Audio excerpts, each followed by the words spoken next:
सभी को जय जिनेंद्र। कक्षा 8 के गणित विषय के कालांश में आप सभी का पुनः स्वागत है।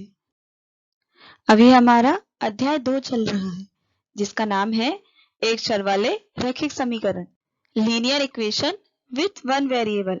इसके अंतर्गत हमने पिछले सत्र में अध्याय 2 का प्रश्नावली 2.4 को समझा था। अब हम उसके आगे देखते हैं। प्रश्नावली 2.5 में हमारे पास प्रश्न है, निम्न रैखिक समीकरणों को हल कीजिए। Solve the following linear equation. और पहली लीनियर इक्वेशन दी हुई है x/2 - 1/5 is equal to x/3 + 1/4। हम सॉल्यूशन करते हैं तो जो हमें इक्वेशन दी हुई है उसको हमने एज इट इज लिख लिया। अब जो वेरिएबल हैं उनको हम एक साथ लिख देंगे, अर्थात x/3 को ट्रांसपोज करके LHS साइड ले आएंगे और 1/5 को RHS side. Transposing x/3 to LHS and 1/5 to RHS। तो 1/5 RHS साइड जाएगा और x/3 LHS साइड आ जाएगा। तो हमारे पास इक्वेशन कुछ इस प्रकार से हो जाएगी, x/2 - x/3 is equal to 1/5 + 1/4। अब देखिए यहाँ पर आपको जो LHS साइड में x/2 - x/3 है उसमें जो डिनोमिनेटर है उनका हम एलसीएम लेते हैं।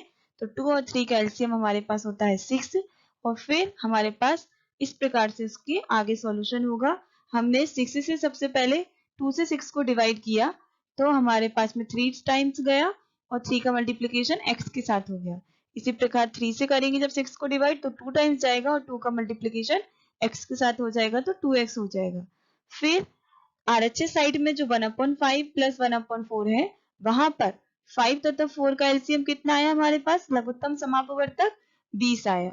और जो 20 है जब उसको 5 से डिवाइड किया तो हमारे पास में 4 बार गया वो और हमने 1 से मल्टीप्लाई किया 4 का तो 4 × 1 = 4। इसी प्रकार 4 से जब हमने 20 को डिवाइड किया तो 5 टाइम्स जाता है और जब हम 1 से इसका मल्टीप्लिकेशन करते हैं तो 5 × 1 = 5।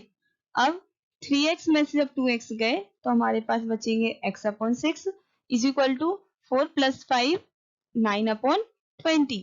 और जो डिनोमिनेटर में अब x के 6 है उसको हम क्या कर देंगे, उसको RHS साइड में ले जाएंगे, अर्थात ट्रांसपोज कर देंगे। तो डिवीजन में है तो किसमें हो जाएगा वो 9 के साथ मल्टीप्लिकेशन में।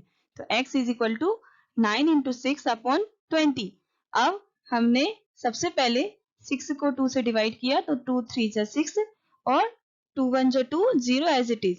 और फिर 3 से जब हम मल्टीप्लिकेशन करेंगे 9 का तो 9 × 3 = 27 और अपॉन में 10 एज इट इज। तो x की वैल्यू कितनी आ गई, 27/10। तो ये हमारा आंसर हुआ। अब दूसरा प्रश्न है हमारे पास, n/2 - 3n/4 + 5n/6 is equal to 21। हमने सॉल्यूशन में इक्वेशन को एज इट इज लिख दिया और जो LHS साइड में n/2 - 3n/4 + 5n/6 है उसमें जो डिनोमिनेटर है 2, 4, 6 उनका हम लघुत्तम समापवर्तक निकालेंगे। तो 2, 4 तथा 6 का लघुत्तम समापवर्तक LCM of 2, 4 and 6 is equal to 12। अब आगे हम एलसीएम निकालने के बाद जो सेम प्रोसेस करते हैं वही करेंगे। हमने जो 12 है उसको डिनोमिनेटर में लिख दिया और सबसे पहले जो पहला वाला डिजिट हमें दिया हुआ है 2 उससे हम 12 को डिवाइड करेंगे तो 6 टाइम्स जाएगा और 6 का मल्टीप्लिकेशन n के साथ हो जाएगा तो n × 6। इसी प्रकार 4 से जब हमने 12 को डिवाइड किया तो वह 3 टाइम्स गया और 3 का मल्टीप्लिकेशन 3n के साथ होगा तो 3n × 3। फिर 6 से जब हमने 12 को डिवाइड किया तो 2 टाइम्स गया और 2 का मल्टीप्लिकेशन 5n के साथ हो जाएगा तो 5n × 2 और इज इक्वल टू में 21 एज इट इज है। अब 6 का n के साथ मल्टीप्लिकेशन करेंगे तो 6n माइनस 3n का मल्टीप्लिकेशन 3 के साथ तो 9n और 5n का मल्टीप्लिकेशन 2 के साथ तो 10n और डिनोमिनेटर में 12 एज इट इज रहेगा और इज इक्वल टू में 21 भी एज इट इज रहेगा। अब जब हम 10n और 6n को जोड़ते हैं तो हमारे पास में 16n हो जाते हैं और माइनस करेंगे 9n उसमें से तो हमारे पास बचेंगे 7n। तो 7n/12 इज इक्वल टू 21। अब 12 जो डिनोमिनेटर में है वह RHS साइड जाकर के मल्टीप्लिकेशन में हो जाएगा और 7 कहाँ चला जाएगा मल्टीप्लीकेशन में है तो डिवीजन में आ जाएगा। तो देखिए n is equal to 21 into 12 upon 7। अब 7 से हम 21 को डिवाइड करेंगे तो 7 1 जा 7 और 7 3 जा 21 और जब 3 से 12 को हमने मल्टीप्लाई किया तो 12 3 जा 36। तो हमारे पास n की वैल्यू कितनी आ गई 36। तो इस प्रकार यह प्रश्न हल हुआ। प्रश्नावली 2.5 का क्वेश्चन नंबर 3 से लेकर के 6 तक इसी प्रकार है जैसे अभी हमने ऊपर किए हुए हैं और क्वेश्चन नंबर 7 से लेकर 10 तक समान है, इसीलिए उसमें से हम क्वेश्चन नंबर 10 देखते हैं। निम्न समीकरणों को सरल रूप में बदलते हुए हल कीजिए। Simplify and solve the following linear equation. Question number 10 है 0.25 bracket 4f minus 3 bracket close is equal to 0.05 bracket 10f minus 9 bracket close. हम सॉल्यूशन में सबसे पहले जो इक्वेशन दी हुई है उसको हमने एज इट इज लिख दिया। अब हम सबसे पहले ब्रैकेट ओपन करेंगे। तो ब्रैकेट जब भी ओपन होते हैं तो किसका साइन आता है मल्टीप्लिकेशन का। तो 0.25 का मल्टीप्लिकेशन किसके साथ होगा 4f के साथ। तो हमने उसको लिख दिया 0.25 इंटू 4f। अब 0.25 का मल्टीप्लिकेशन -3 के साथ होगा तो प्लस माइनस माइनस और 0.25 इंटू 3। फिर इसी प्रकार RHS साइड में 0.05 का मल्टीप्लिकेशन 10f के साथ होगा तो 0.05 इंटू 10f। फिर 0.05 का मल्टीप्लिकेशन -9 के साथ होगा तो हमारे पास में आएगा -0.05 इंटू 9। अब हम आगे हल करते हैं। तो देखिए जब हमने 4 से मल्टीप्लाई किया 0.25 को तो हमारे पास में आएगा 100 टाइम्स जाता है क्योंकि 25 4 जा 100 और उसको हमने लिख दिया 1.00 क्योंकि दो प्लेस के बाद डेसिमल है। इसी प्रकार जब हमने 3 का मल्टीप्लाई किया 25 से तो 25 3 जा 75 और 0.75 हमारे पास आंसर आ गया। फिर इज इक्वल टू में 0.05 का मल्टीप्लिकेशन जब 10 के साथ होगा तो डेसिमल एक प्लेस आगे खिसक जाएगा अर्थात हमारे पास में आंसर आएगा 0.5f। और जब हमने 0.05 का मल्टीप्लिकेशन 9 के साथ किया तो 9 5 से 45 तो हमारे पास में आया -0.45। अब जो FF वाले डिजिट हैं उसको हम एक साथ लिख देंगे और 0.75 को RHS साइड में ले आएंगे। तो हमारे पास में transposing 0.5f to LHS and 0.75 to RHS। तो हमारे पास इक्वेशन आएगी 1f माइनस 0.5f। देखिए 1.00 इट मीन्स 1 ही है और फिर इज इक्वल टू में 0.45 प्लस 0.75 क्योंकि माइनस का साइन RHS साइड जाकर के क्या हो जाएगा प्लस का हो जाएगा। अब 1 में से जब 0.5 जाते हैं तो हमारे पास आंसर में क्या बचता है 0.5 ही बचता है। तो 0.5f इज इक्वल टू जब हम 0.45 को घटाएंगे 0.75 में से तो हमारे पास आंसर आएगा 0.3 और 30 या 0.3 भी उसको हम लिख सकते हैं। और फिर साइन किसका आएगा प्लस का क्योंकि 0.75 बड़ा है 0.45 से। अब हम 0.5 से 0.3 को डिवाइड करेंगे तो हमारे पास में आंसर आएगा 0.6। तो इस प्रकार हमारे पास हल हुआ f बराबर 0.6। तो इस प्रकार प्रश्नावली 2.5 यहाँ पूर्ण होती है। अब हम आगे प्रश्नावली 2.6 में हल करते हैं। तो पहला प्रश्न है हमारे पास निम्न समीकरणों को हल कीजिए। Solve the following equation. Equation दी हुई है 8x - 3 upon 3x is equal to 2। तो हम सॉल्यूशन में जो हमें इक्वेशन दी हुई रहती है उसको हम एज इट इज लिख देते हैं। तो 8x - 3 upon 3x is equal to 2 और 2 को हम क्या लिख सकते हैं जब किसी के भी डिवीजन में अर्थात डिनोमिनेटर में कुछ नहीं होता तो हम क्या मानते हैं उसके डिनोमिनेटर में क्या है 1 है। 2 को हमने लिख दिया 2/1। और अब यहाँ पर एक नई हम आपको विधि बता रहे हैं जो इस प्रकार की इक्वेशन होती है उसको सॉल्व करने के लिए हम उसका क्रॉस मल्टीप्लिकेशन करते हैं अर्थात वज्र गुणन करते हैं। वज्र गुणन क्या होता है तो 8x - 3 का मल्टीप्लिकेशन 1 के साथ और 3x का मल्टीप्लिकेशन 2 के साथ। तो 3x का मल्टीप्लिकेशन 2 के साथ होगा और 8x - 3 का मल्टीप्लिकेशन 1 के साथ होगा और इक्वल का साइन एज इट इज रहेगा। तो हमारे पास आया 1 इंटू 8x माइनस 3 ब्रैकेट में is equal to 2 into 3x। अब हम ब्रैकेट को हल करते हैं तो 1 का मल्टीप्लाई 8x के साथ होगा तो 8x एज इट इज रहेंगे और माइनस 3 के साथ होगा तो माइनस 3 इंटू 1 3 रहेंगी और इज इक्वल टू 3 टू जा 6x और 6x जो है वह LHS साइड आकर के माइनस का हो जाएगा और 3 RHS साइड जाकर के प्लस का हो जाएगा।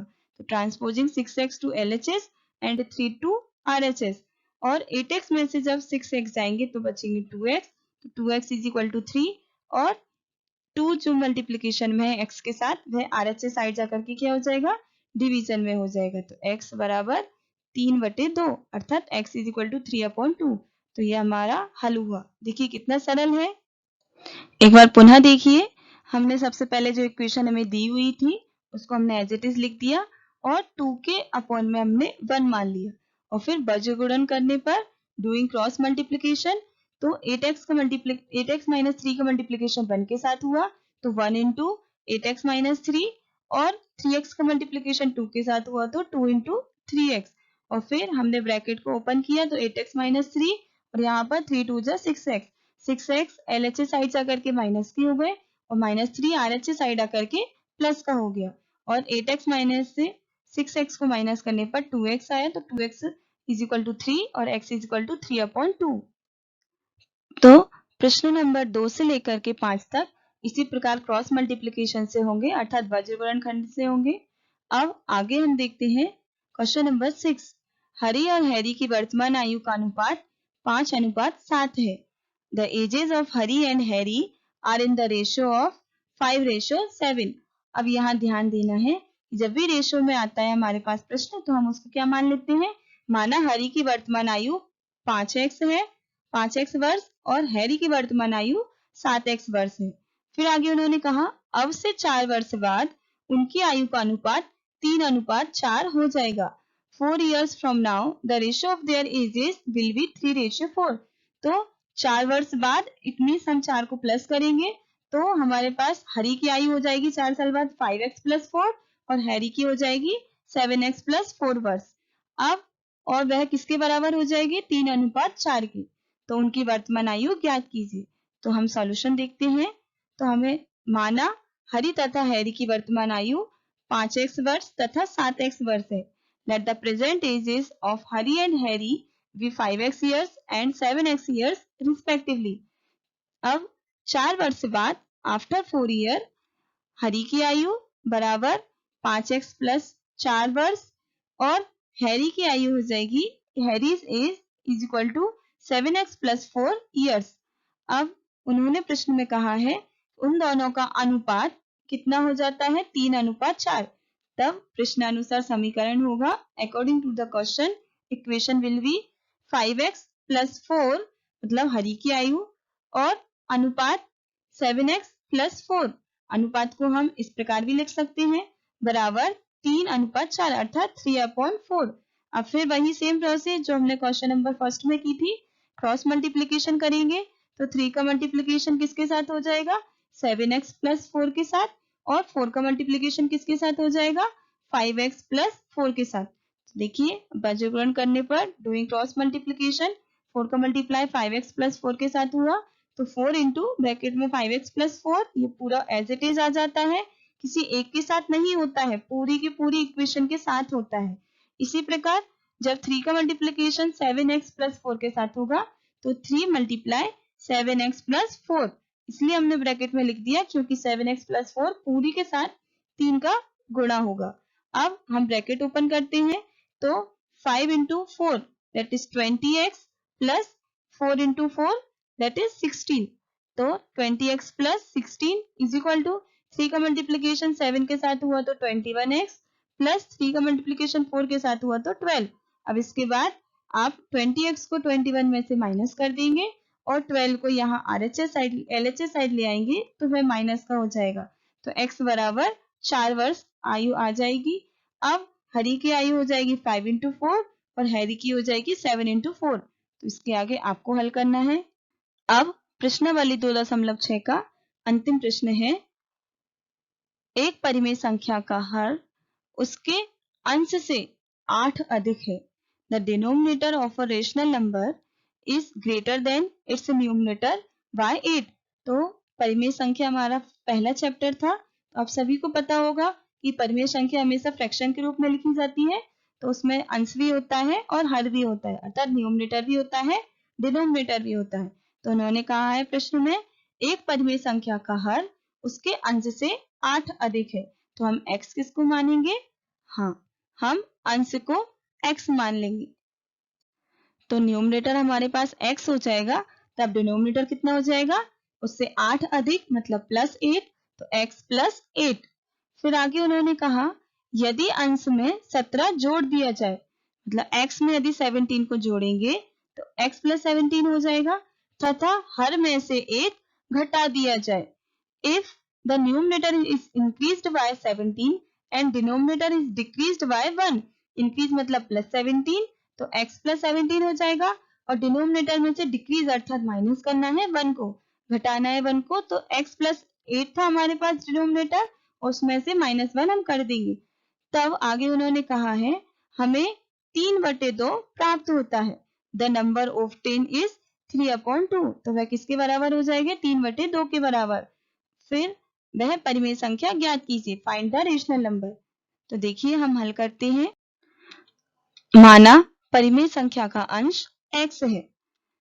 Late the numerator of the rational number be x, तथा हर and denominator is equal to उससे 8 ज्यादा था, तो x + 8, तब परिमेय संख्या हो जाएगी हमारे पास। Then rational number is equal to x/x + 8, ये हमारे पास रेशनल नंबर हो गया। अब उन्होंने आगे हमको कहा है प्रश्न में कि यदि अंश में कितना जोड़ दिया जाए? 17 जोड़ दिया जाए और हर में से 1 घटा दिया जाए, तो हमने 17 ऐड कर दिए x में, हमारे पास न्यूमरेटर अर्थात अंश क्या था? x था, तो x + 17 हो गए, और हर जो हमें दिया हुआ था, डिनोमिनेटर हमें दिया हुआ था x + 8, उसमें से हमने 1 को माइनस कर दिया, तब हमें कितने प्राप्त होते हैं? 3/2 प्राप्त होते हैं, अर्थात 3/2 हमें प्राप्त होता है या वी गेट, तो हम इक्वल का साइन लगाते हैं और 3/2 को हमने लिख दिया। अब x + 17 एज इट इज रहेंगे, और x + 8 - 1, 8 - 1 कितने हो जाएंगे? 7 हो जाएंगे, तो हमारे पास आएगा x + 17 upon x + 7 is equal to 3/2। अब फिर वही सेम वर्गीकरण करने पर अर्थात डूइंग क्रॉस मल्टीप्लिकेशन, तो 7 + x का मल्टीप्लिकेशन 3 के साथ होगा, और 2 का मल्टीप्लिकेशन किसके साथ होगा? x + 17 के साथ में। तो हमने किया मल्टीप्लिकेशन, तो 2 × x + 17, क्योंकि पूरी इक्वेशन के साथ में होता है, तो x + 17 को हमने ब्रैकेट में लिख दिया। इसी प्रकार 3 × x + 7, तो ये पूरा x + 7 हमने एज इट इज ब्रैकेट में लिख दिया। अब 2 का मल्टीप्लिकेशन x के साथ होगा तो 2x, और 2 का मल्टीप्लिकेशन 17 के साथ होगा तो 34, तो हमारे पास हो जाएगा 2x + 34। इसी प्रकार 3x का मल्टीप्लिकेशन x के साथ तो 3x, और 3 का मल्टीप्लिकेशन 7 के साथ, तो 7 × 3 = 21, तो 21 एज इट इज आ गया। अब 2x 3x, तो बड़ा 3x है, इसलिए हम 2x को क्या करेंगे? RHS साइड ले आएंगे, और 21 को LHS साइड ले आएंगे, तो transposing 21 to LHS and 2x to RHS, तो हमारे पास में इक्वेशन आई 34 - 21 = 3x - 2x। 3x में से 2x गए तो x, और 34 में से 21 को माइनस किया तो 13 आंसर आया, तो x कितना आ गया हमारे पास? 13। अतः परिमेय संख्या का अंश 13 है। Hence the numerator of the rational number is 13, तथा डिनोमिनेटर कितना हो जाएगा? x + 8, that is 13 + 8, और 13 + 8 करते हैं तो वह 21 हो जाता है, तो हमारे पास हर आ गया 21। अब परिमेय संख्या हो जाएगी हमारे पास, कितनी थी पहले? x + x/8 थी, अब हो जाएगी x की वैल्यू 13 और x + 8 की वैल्यू कितनी आई? 21, तो परिमेय संख्या बराबर 13/21, यही हमें फाइंड आउट करना था। तो इस प्रकार हमारे प्रश्नावली 2.6 यहाँ पर पूर्ण होती है, और हमारा अध्याय 2 भी यहाँ पर पूर्ण होता है।